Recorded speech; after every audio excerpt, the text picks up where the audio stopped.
off with some introductions, and then just to let everyone know, I put the record button on just so we can keep track of the conversations had to hear and share it more. So just to start off, hello all, thanks for joining us today for our webinar, Sustainability Education at the Post-Secondary Level, Creating a Workforce for Tomorrow's Challenges. My name is Emma Kirke, and will be moderating the webinar today as one of the co-chairs of the Sustainability Literacy Initiative at the University of Waterloo. This webinar is being hosted in partnership with Environment and Climate Change Canada and the Sustainable Development Solutions Network of Canada. First of all, I want to acknowledge that I'm joining today from the traditional territories of the Attawandaron, Anishinaabe, and Haudenosaunee peoples. The land on which the University of Waterloo sits today is part of the Haldimand Tract, which was promised to the Six Nations of the Grand River. And I encourage all to take the time to acknowledge the traditional stewards of the land where they live and work. To get started, I'm going to first ask Gail Haarsma, the Director of the Sustainable Directorate at Environment and Climate Change Canada, to quickly introduce the Federal Sustainable Development Strategy. Thanks for that, Emma. So yes, I'm Gail Haarsma, and I'm from the Sustainable Development Office at Environment and Climate Change Canada. And my group is responsible for producing the Federal Sustainable Development Strategy. We have an act, the Federal Sustainable Development Act, that came into force in 2008, and it mandates that we put out a strategy every 3 years. And so in December 2020, there were some important amendments to that act, which included expanding the scope from about 28 federal departments that were participating in the strategy to 101. And so the strategy has evolved over the years. We tabled the 2022 to 2026 Federal Sustainable Development Strategy in Parliament in November. And that was the first, it's the fifth strategy. So, and the first one under the amended act. And so it was a departure. Previous to that, the strategies were solely focused on the environment. But with the amendments to the act, we have broadened our scope to include social and economic aspects of sustainable development more prominently in the strategy. The strategy itself really is the it sets out the Government of Canada's major initiatives around sustainable development, and it does that under the Act, which acts as a legal framework for developing and implementing the strategy. So the strategy itself highlights all of the major initiatives that the Government of Canada is tracking around sustainable development, and so it really is a foundational piece and brings together the activities and initiatives of those 101 federal organizations. Often you have to go to many websites to find out what people are doing, but this particular strategy, and that's its strength, it does bring it together in one place. Now, I'm not saying it's a small document, there's a lot in it, but it is at least together in one place, both online and you can have a PDF. And if you choose to go and look at it online, we do have an app, a Sift and Sort app, that allows you to get to the information that you're interested in. We did do public consultations on the draft strategy, and we heard a lot of things that made us make a number of changes. I think those people who are on this call who were very well aware of the draft strategy, the transformation from the draft to the final was a very large pivot, and that is in no small way attributed to what we heard in public consultation. And among things that we heard in public consultation, and I'll just leave you with this, was that there was strong support for climate literacy and school curriculums involving sustainable development training and green employment opportunities for youth, as well as including youth and young adults in decision-making. We heard that loud and clear. So I'll just leave you with that. It's kind of a bit of an overview of the strategy. Thanks. Well, thanks very much, Gail, for the introduction. I'm going to now pass it on to John Beale from SDSN Canada to give a quick introduction to his organization. Hi, everyone. Nice to connect, and yeah, my pleasure to be here. And I am the manager for SDSN Canada, which is hosted at the University of Waterloo. And we are a network looking at how do we engage Canada's universities and colleges to take action for the Sustainable Development Goals. So these are the 17 big ambitious goals that every country in the world agreed to at the UN in 2015 on what a better planet can be. And our job is how do we kind of push that in Canada, and lots of progress needs to be made. So we're looking at how do we create collaborative opportunities and relationship building as a means to mobilize the post-secondary sector in Canada. So we're part of this broader international network, but our focus is on Canada. And there's a few kind of lenses by which we're looking to do that. And one of them, I think, which very importantly, is education. And the idea of sustainability literacy, through the work of Emma and Gail, through the literacy initiative at Waterloo and others on the call, has been really, started a lot of thinking on our end about how can we mobilize the network that we've been developing within Canada, but also globally, to make sure that every student that is in post-secondary has access to sustainability education. It's no news that it's fundamental in terms of skill building and career development to have that kind of exposure and addressing some of the big challenges the world is facing and will continue to face for decades. And so we're really excited for this work, this conversation today. So thank you everyone for convening it. And we're very happy participants and collaborators. And so look forward to kind of seeing where we can all push this together. So thank you very much. Thanks so much, John. And now we're going to get started with our first panel of industry panelists. So I'm going to pass it over to Emma Vandendries with the Sustainability Literacy Initiative to introduce them. Emma, go ahead. Welcome, everyone, and thank you for being here for our first portion of the panel, where we'll discuss the need for a generation of environmentally literate and sustainably minded graduates in the workforce. We have 4 accomplished panelists who will be joining us to share their insights on this topic. The way that this panel will work is that we'll get started with a couple general questions, followed by some specific questions for all of our panelists. And then we'll have a short open Q&A session where you can ask our panelists your questions in the chat before we take a 15-minute break at noon. So I'd like to now introduce our panelists before we get started.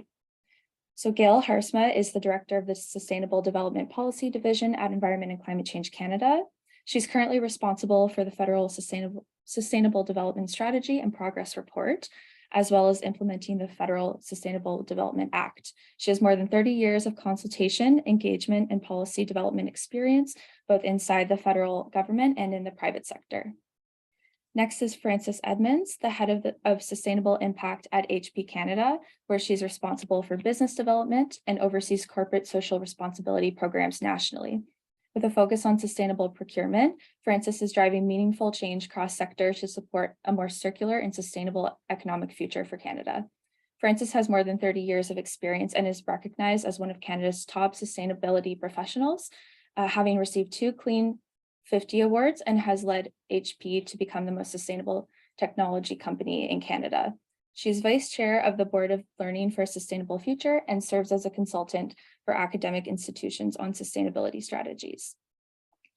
Meaney is recognized by cities across Canada as an authority on municipal sustainability.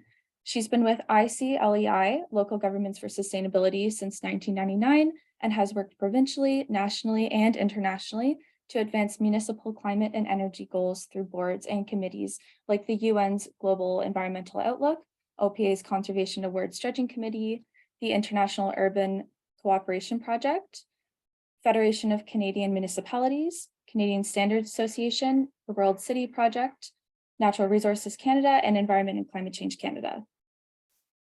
Last but not least, Tanis Osterman is owner and principal of CanSustain. She has worked in environmental and sustainability management system development and improvement for 25 years, having led the design, facilitation, and development of sustainability and environmental management projects in utility, aerospace, clean tech, and other sectors.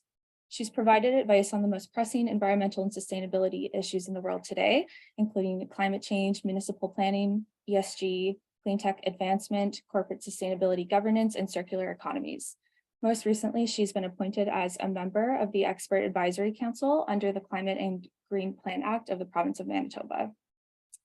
So welcome panelists, and on behalf of all the organizers, we thank you so much for taking time out of your busy schedules to be here with us and share your insights on the need for sustainability literacy for creating a resilient workforce. I'm now going to pass things back to Emma Kirke, who will moderate for our panel. Great. Thanks, Emma. And thank you all for being here today. I'd like to start off the panel with a question, a very broad question. What does sustainability literacy mean to you? And maybe I could start with you, Frances. Thank you. Yes. So very selfishly, it means that I don't have to train every new hire that comes into my organization, which today I do have to do. And that is a big burden and time sink for me because I believe it has to be done well. So I do it in person. So every 2 months with every new hire, I am having to train them on basic literacy, which, you know, especially for new grads, is just not okay. So that's the basic thing of having fresh grads arriving with the tools and knowledge that they need to know. And then secondly, you know, we send them off into whatever line of business they're in, and, you know, having the knowledge of how to implement more sustainable practices and to do the change management within businesses that are necessary. So I'll stop there. Great, thanks. And maybe Tanis, if I could ask you, especially having a broad range of expertise across disciplines, I'm curious about what it means to you. Sure. I totally echo Frances, though. Like, I need people to come to me with this. I don't need to. I have to stop teaching them about this. Mostly, and part of that is because as I get older in this field, I recognize that I'm not going to be the one that's the vanguard on new and emerging knowledge. So I need the university students to take that new knowledge, combine it with their sustainability literacy. For me, if I want someone who can think holistically at a systems level, and that is taught. People are not born like that. People are very much focused on me and now, and, you know, this thing that I know. So those are the two things that I look for. I also, I need them to think risk-based, because we can't reach everything all at once. And I need them to understand that perfection is the enemy of good. Virtually every field I have entered, we sit there with our thumbs up our butts, waiting for every single variable to be exactly what we want, every single stakeholder to be 110% happy, and we do nothing. And that is, I need people to come with that level of patience to say, you know what, we're not getting this today, but we're going to get this and we're going to get started. To me, underpinning all of that is they don't need to be necessarily ecologically trained, but they need to understand that even if you're looking through the lens of sustainability as a human focus and the beneficiary of it, it has to be with the natural environment as the protected thing that sustains life. Like that has to be number one all the time, even if they don't understand it. That I can teach, that we can go out and get that information. Can I add one thing? I've heard it a couple times as we were like chatting amongst ourselves before this panel started, and there is a significant difference between climate literacy and sustainability literacy. And there are a lot of people that I meet who think they are the most literate climate people and warriors in the world. And I would say that they are sustainably illiterate. Like we have to make sure we are making that distinction, that just because we are dealing with a massive crisis right now, and that's where all the media and the money goes and the greenwashing, it's not all of it. And sometimes we're missing other major bits. Great, thanks. And maybe if we can get more to the local level, and Megan, you could speak to what it means from your perspective. Sure. Yeah. So to me, a person having sustainability literacy means they're skilled at kind of understanding and bridging the connections between environment, economic, and social issues. So we might have specialists in environmental issues, maybe they're biologists or atmospheric scientists, specialists in economic issues, maybe they're financiers or insurance specialists, specialists in social issues like public health officials or personal care workers. And the person with sustainability literacy understands the importance of bringing these fields together to achieve like broader social objectives. And I have like a personal example of how I came to understand sustainability literacy this way. Back in the the late 90s, I was doing my undergrad at Royal Roads University in environmental sciences. And it was only the third year of the university existing. And they only had two programs at the time. They had one in environmental science and one in business or commerce. And we had a few courses in common. And in an effort to like broaden our education, they did what was called a comprehensive exam, where we were supposed to draw upon like the commerce people and the environment science people took the same exam. We were supposed to draw upon all the courses we had taken to date, like cumulatively over our many semesters, and really kind of challenge ourselves to apply our thinking to like solve modern day problems. So at the end of the first year, I'm taking my first comprehensive exam. I'm like halfway through it. I'm feeling pretty good. It's going really well. And then there's like this really simple question that I haven't a clue what the answer is. And the question was just like, how much does a barrel of oil cost? And I was like, I didn't know if it was $1 or $1,000. I'd never paid attention to market trends. I didn't have anything to do with traditional economics. I was here to study like atmospheric sciences and ecosystem services. And I thought that would be what I needed to do my part to have a career in like helping society transition off of fossil fuels. So it was like in this like embarrassing moment that happened 25 years ago, I still remember it, that I kind of came to learn what sustainability literacy might mean. How could I possibly like be effective in transitioning, you know, to a fossil-free economy if I didn't understand the basics of economics and one of the key indicators that's reported like at the close of markets every day. So that's my little example. Oh, that's a great example. I think many of us have stories like that of realizing at some point in our education that we were missing something. And maybe if we can move to Gail at the federal level, but also personally, what does sustainability literacy mean to you? Well, I think we've you know talked a lot about some of the things that I would say, and of course I would keep it a little bit higher level. But at the end of the day, when I think about climate literacy, I do think about cross-sectionality. I think about economic and social co-benefits when we're looking at environmental impacts. And as Tanis said, we just can't do this in a vacuum. Our strategy itself has moved from that environmental focus to one that's broader. And so there is an acknowledgement that the relationship between social, economic, and environmental issues at the local and global level is critical, and that you cannot divorce yourself from one over the other when you're looking at making informed decisions to build a more sustainable society. And I think, when I thought about this, I think that sustainability literacy is just one of those essential building blocks that we should have in our lives, so that as individuals in society, we can take appropriate action in our daily lives at home and at work to support sustainable practices and initiatives. If we don't have it, we may work in a more theoretical area, but we actually have a role to play, an action to take. And if we don't understand how we fit and how it fits together, we're never going to make the impact that we need to make to move forward as a society that is sustainably literate. Mm-hmm. And maybe I'll follow up with that question with our second, and starting with you, Gail. Given what you've described as sustainability literacy, why do you believe universal sustainability education is important in your field?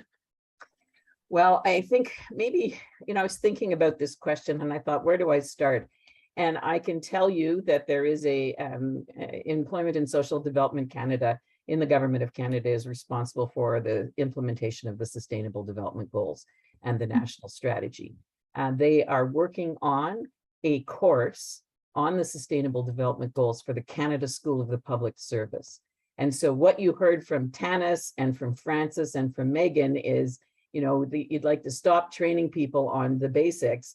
Well, we in the Government of Canada have to do that as well. And so obviously if we have a department that's putting together this kind of course, it's because there is something lacking and we need to be able to have that literacy. So it's important, and it's important whether you're working for, the Department of Environment and Climate Change or Natural Resources Canada or Indigenous Affairs Canada. So the fact that that kind of a course is being offered to government employees writ large shows me that, you know, universal sustainability education is obviously important to every person who works in all aspects and corners of the government of Canada, whether their focus is more on the social poverty issues or on resource issues over at Natural Resources Canada, or, you know, if you're over at Fisheries and Oceans and you're looking at those kinds of issues. And so for me, I think it's really important. And I'll give an anecdote as well. A few years ago, I did come to the University of Waterloo and taught a course to one of your environmental groups that were studying the Federal Sustainable Development Strategy as part of their curriculum. And so I thought that was phenomenal because it does give you the basis. And, you know, if I could get my 101 federal organizations to study it as diligently as the university students at Waterloo, I would be a very happy person. And so for me, it is really just that cornerstone that you cannot sit in your office in the government of Canada and solely very tightly focus on what you're doing without understanding the broader context in which you're working. So that's kind of it. Mm-hmm. And speaking of the context in which you're working, I'm wondering if, Megan, you can speak to what you'd like to see, ideally, if universal sustainability education were to be everywhere, what would be the impact at the local level? All right. So when I first started working at ICLEI in 1999, we were running, and we still run, this program for municipalities called the Partners for Climate Protection Program. And it works to build the capacity of local governments to sort of measure and manage their greenhouse gas emissions in their own operations, but then the community at large as well. And back in those days, we were lucky if there was one staff person in the municipality that had anything related to sustainability in their job description or anything related to climate change. If they did, it was a really small portion. And then, like, fast forward 24 years, there are now, you know, entire sustainability or climate change teams working in municipal governments. They're doing all sorts of things around tracking emissions, engaging in like collaborative planning processes, and implementing all sorts of different projects and programs and plans related to their sustainability objectives. And what I find like most interesting in my field of practice right now is the way the work of like the environmentalists is spreading into the other departments. And I'll give you two examples, one from public health and one from finance. So many municipalities, they're active in climate adaptation or like planning for a changing climate. So we're doing all sorts of vulnerability and risk assessments with them so they can better understand what their climate impacts will be and what the implications will be on their communities. So public health officials play a really important role in these assessments, right? And all the resulting actions, because they understand our most vulnerable populations so well. So having these conversations, it's been a real exercise in like sustainability literacy, where the environmentalists are collaborating with the public health officials, learning how their fields of like specialization affect each other and overlap. And then the second example I can think of is in finance right now. So there's a big push for corporations and local governments to engage in climate-related financial disclosures, right? We often hear it called TCFD, or the Task Force for Climate-Related Financial Disclosures, relating to like the central bankers that were the task force that created the idea. So these disclosures are about providing information to investors about, you know, what these companies are doing to mitigate the risk of climate change and how they're governing the process, right? So we often see them included in a city's financial statement. You know, they'll have their TCFD disclosures in their financial statements. So this has resulted in like CFOs and many financial staffs are now involved in climate change, like measuring and monitoring and reporting. It used to be like the sole job of the environmentalists in the municipality. But I see this as a really promising example of how sustainability literacy is expanding and like breaking down these silos we have in our organization. So like, why is universal sustainability education important in my field? In a municipality, I think you can't avoid it anymore. It's becoming part of like so many people's job descriptions that it's a base level requirement to be working in a local government, to be working, you know, on good governance activity. Mm-hmm. Great. Maybe I'll go to Tanis next. And again, the same question, specifically because you work in so many fields. What would you like to see? Well, what would I like to see? I'd like the opportunity to hire people from different backgrounds. And I don't feel right now, even with diversity pushes, I mean, I'm a small company. Most of my clients are small companies, so they've got under 100 people. That's not a luxury given to them if they still want to effectively be profitable and good in their communities. Like, I can't hire, I've had people come to me and say, well, I understand climate disclosure, something that Megan was talking about. Oh, great. Okay, let's talk. That is all they understand. And that's why I made my first point about the difference between sustainability literacy and climate literacy. Like, I've had to go and evaluate new technology companies for funding and for efficacy. And the one example I will give, I'm not speaking out of turn, is we had one company come to us and say, okay, we got this fantastic like tabletop or whatever countertop battery operated composter. Like no more like methane from landfills. There was zero discussion about the plastic waste that went into manufacturing this stupid thing. There was zero discussion about what happens to the waste battery, about the transportation cost. Like instead of focusing on natural decomposition or minimizing the waste in the first place, like, so again, like we're now at the point, thank God, after 20 years of looking at these new tech apps, we're now at the point where we can say, no, cumulative impact, life cycle cost, you don't get this funding. We're not playing with you anymore. If we had universal sustainability education at some level, people would be triggered to remember their junior high physics about the relationship between heat and water. Like if everybody knew the relationship between heat and water, we would have way fewer climate deniers. If they understood things work on a geologic timescale, we would have way fewer climate deniers. But all of these people now, they're running their businesses, they're chasing share prices, they're you know, on the government side, the policy side, even at the municipal level, they're empowered to make major economic decisions, and they're still doing it through one lens. And I realized that was the most rambling answer I could probably give, but it's like this universal thread of ridiculousness through these fields. So yeah, this is very cathartic. Thank you for letting me say that. Oh, thank you. Thank you for driving the point home. And maybe if I could go over to Francis and just as someone who runs a large division, what would it look like to have universal sustainability education? So here's the problem.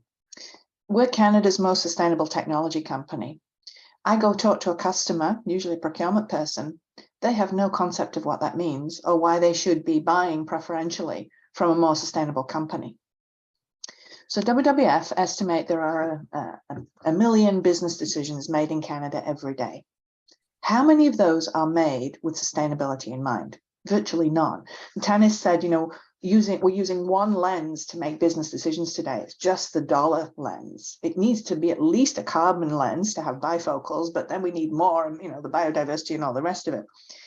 CDP tell us that the only way we're going to have any hope in heck of meeting our climate targets and all the other targets is if we trickle this down through the supply chain, which is why I spent all my time working on sustainable procurement today. But as late as yesterday, I was talking to somebody who is making procurement decisions, and she said to me, my team do not understand any of this stuff, so therefore they can't ask any of these questions because they're frightened they won't know how to understand the answers.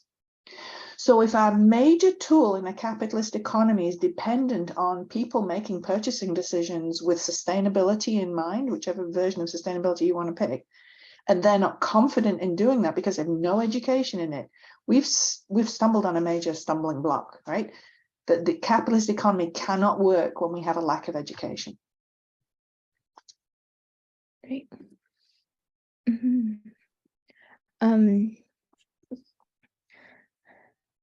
So maybe just to, I know I sent all of you individual questions, and maybe to start with you, Francis, as a recipient of graduates into the workplace, what role do you hope post-secondary institutions will play in driving greater sustainability education in Canada?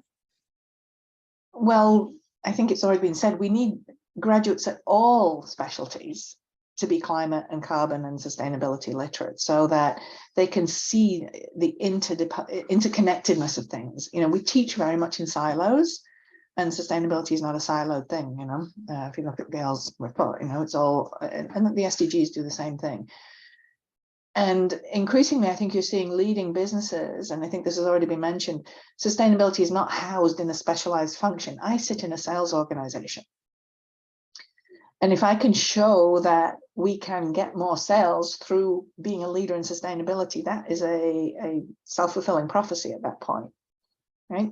So we really need that interdisciplinary thinking. And today in most organizations, if they have the luxury of having a sustainability person, they're probably one of the few functions that look across the entire organization, right? We still run in silos. And until we can make that interconnectedness work better and bring, you know, the role of the sustainability professional is about bringing those different lines of businesses together. So it's a different skill set. I mean, yes, you have to understand how things work, but you need that collaboration, and to solve the big wicked problems we have, that is one of our major things that we need to understand the interconnectedness and bring and facilitate collective decision making. Mm-hmm. And I might just, as a follow-up question, what does that look like? Does that look like every single program having a sustainability? Does that involve people working across programs? What would you like to see? Well, I was always a big supporter of UW for the fact that they had this interdepartmental seed program. And I was just amazed that it was such an, what's the word, a first out of the gate type thing, right? Like, it just seems so obvious to those outside of the higher education institution. So I think there's, you know, that triple strength leadership. So you've got people who understand the perspectives from government, from private sector, and from nonprofits, so that you can bring the three parties together. And not everybody needs a skill set in all of the things, right? But it is absolutely, where are your strengths and how can you bring those to the table, whether it is expertise in your space, but understanding you need to understand the expertise from the other sides. Right. I think we teach in such silos that they don't even know that there's somebody else who might actually be able to help them do their job better. Right. That's part of the problem. And so specifically in business, understanding all the lines of businesses, that then what happens outside of your ecosystem. We have a goal to be 75% circular by 2030. We cannot do that alone as a single organization. We have to have customers come with us on this to buy as a service, so that we can get those end of first life products back and start harvesting parts out of them to put back into new products, to put back into the marketplace. So customer has to come with us, and they have to want to do it. Mm-hmm.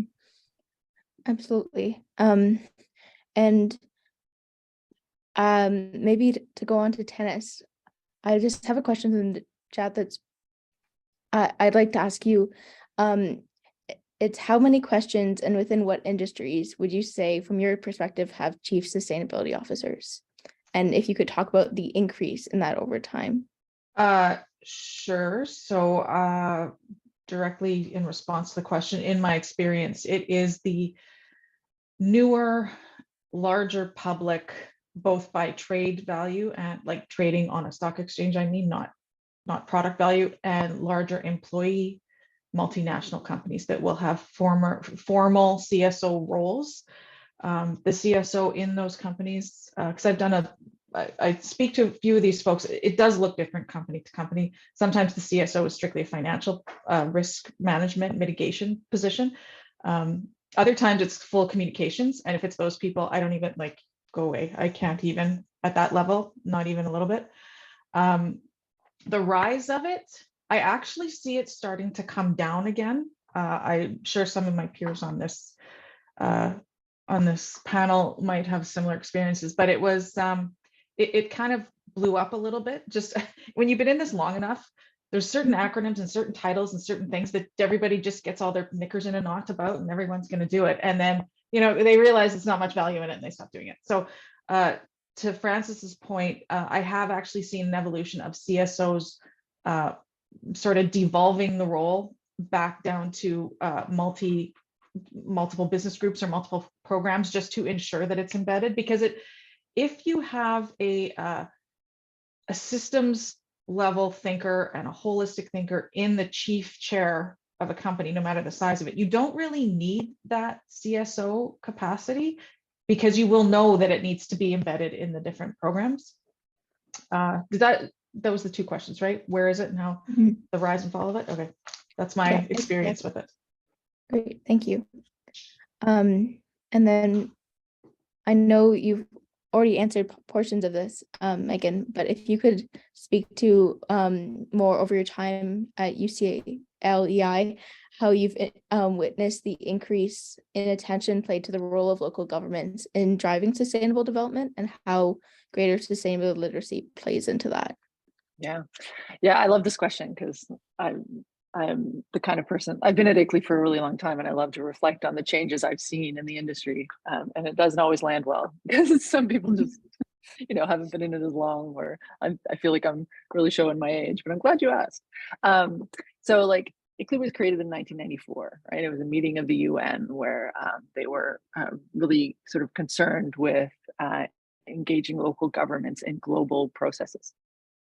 And so the organization was created, and it was the only local government association kind of focused in on sustainability or climate issues. And now, at the time, it was quite a novel idea, right? Now there's many, internationally, domestically, and regionally. We see a lot of local government sustainability kind of focused work. Internationally, you might have heard of, like, there's an organization called C40 or the Global Covenant of Mayors. Nationally, we have Federation of Canadian Municipality, which works a lot on sustainability and climate. There's an organization called Climate Caucus. ICLEI Canada is in that space. And regionally, we see provincially, or even like in Southern Ontario, there's and regionally in other provinces, it's just a really active space now. So that's kind of one of the indicators I think about when I think about, like, what change have I witnessed over time. Another is the COP processes. So ICLEI, as an ICLEI international organization, represents local governments into, like, the climate COPs and the biodiversity COPs. And the last one being the biodiversity COP in Montreal just in December. And for the climate COP, it was in Egypt in November or the end of October. And just like the local government representation into these things grows every single year. Like, there's often summits and pavilions for local governments alongside the COP processes. And they're like the most happening spaces in these COP meetings, right? Like, they're really, really popular. And the other indicator that blew my mind when I was going to the biodiversity COP in Montreal is that I had a conversation at the dog park with a person about a COP meeting. I'd never in my life have I, like, had a conversation with, like, just a friend in that way who knew the meeting I was going to, and, like, that local governments were somehow involved. That blew my mind. So that's an indicator as well. And the other one for me is, when COVID first started, many organizations, particularly like non-government organizations or NGOs, they were suffering, right? Like, funding stopped, the flows of funding stopped for many organizations. And I was certainly kind of worried. I manage a nonprofit organization. I was a little bit worried, but we became busier than we ever have been. And I think this is because many people compared the vulnerabilities that were exposed during COVID to the vulnerabilities that are being exposed through, like, the climate crisis, right? And so there's this strong desire to make sure we learn these lessons and sort of build back better, as we often talk. So, like, those are just a few of, like, the indicators that I see of, like, progress over time. And so, but the real question is, like, sorry, I got to go back to the first question. How does greater sustainability literacy play into that? And the example I draw on that is, in the early part of my career, whenever there was an election, municipal, provincial, federal, never was the world I work in a part of the discussion or the debate for that election. Never touched it. And now, like, in the past 10 years, every election, I see some sort of discussion about sustainability and climate being front and center. And I think that is an indicator of just, like, the general public sustainability literacy elevating and them sort of demanding action, right? And they want to see that when they come to the ballot box. So that's the overall indicator I use. Mhm. And maybe just to ask quickly, when I don't know how much you get exposed to this, but when you see people coming into the industry working for local governments, do you think that they have the skill set to understand and the education to understand why sustainability matters? My feeling is that yes, I think it's kind of a 50-50 split. You know, the jobs are highly competitive, right? And they're coming to the table and they're hired based on kind of their skills and experience. And I think, that's getting to the place where they understand sustainability a lot well. And then I think they learn on the job as well. And there's a place for both, I think, in kind of the professional world. Mhm. Great. And then maybe I'll finish up with Gail for this last round of questions. We heard that the federal government has recently released the 5th Sustainable Development Strategy. As you mentioned, it's much broader than it initially had been. Could you speak to the role that post-secondary education plays in achieving the objectives outlined by the plan? Sure, and I'm going to address one of the questions that's in the chat also. So I know we don't have a lot of time left. So basically, I would just say that the Federal Sustainable Development Strategy outlines what the Government of Canada, of course, is doing to advance sustainable development. But honestly, we can't drive progress by ourselves. Like, that's just not possible. And so post-secondary education actors play a key role in advancing sustainable development priorities in Canada. And through world leading research and innovation and contributing to talent development.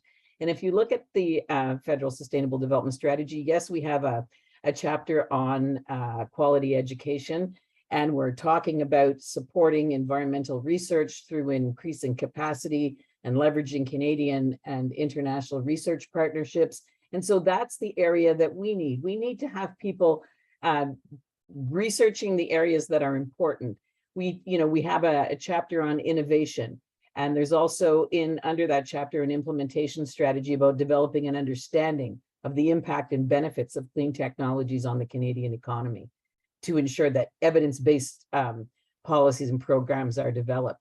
So these are the kinds of activities in the strategy that really need a strong university research ecosystem that equips graduates with qualifications and skills.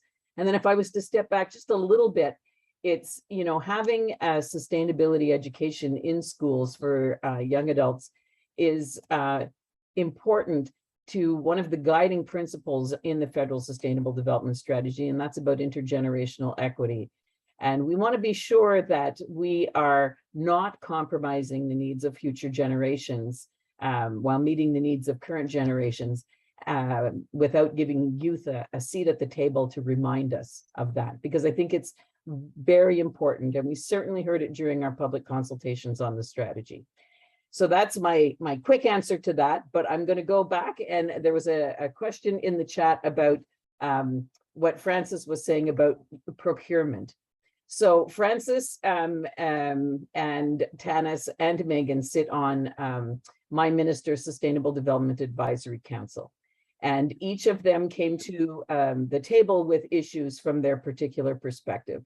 And Francis came with her procurement issue, saying that the Federal Sustainable Development Strategy needed to reflect more procurement issues in it. And of course, that means you go back to the people who are responsible for procurement in the Government of Canada. And so a couple of things happened. We didn't have a target on green procurement.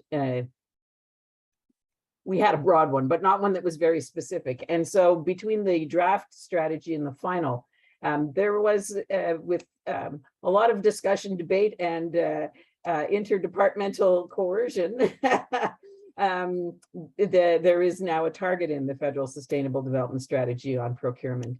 And I'm also happy to say that at the end of February, the Treasury Board Secretariat, along with my minister, put out a standard on disclosure of greenhouse gas emissions and the setting of reduction targets for companies for federal government procurements over $25 million to incent suppliers to disclose their greenhouse gas emission and set reduction targets.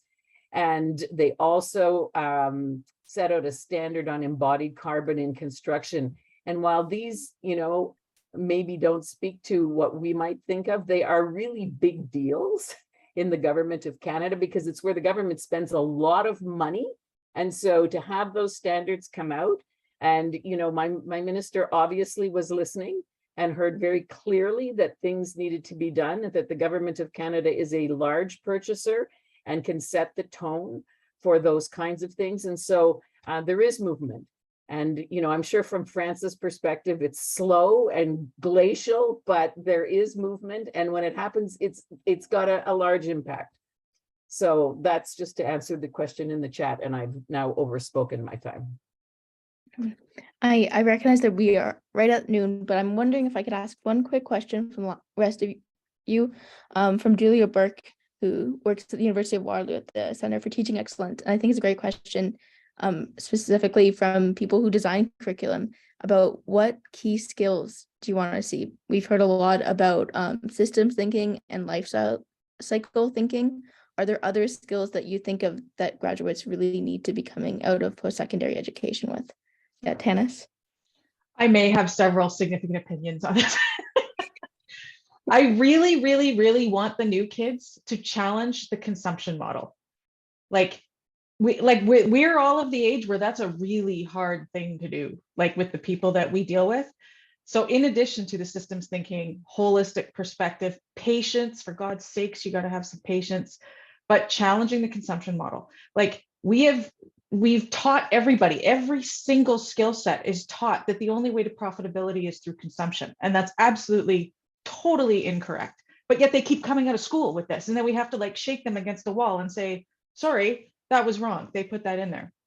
The one other thing I would like to add in terms of skill sets is, even though we're talking about universal sustainability literacy, as important as it is, I would never, ever want to see it replace in-depth, hardcore, science-based and socially focused research, as Gail had talked about. And we are getting away from that. I've got kids talking university, and my two are some of the few among their school group that are going into hard sciences.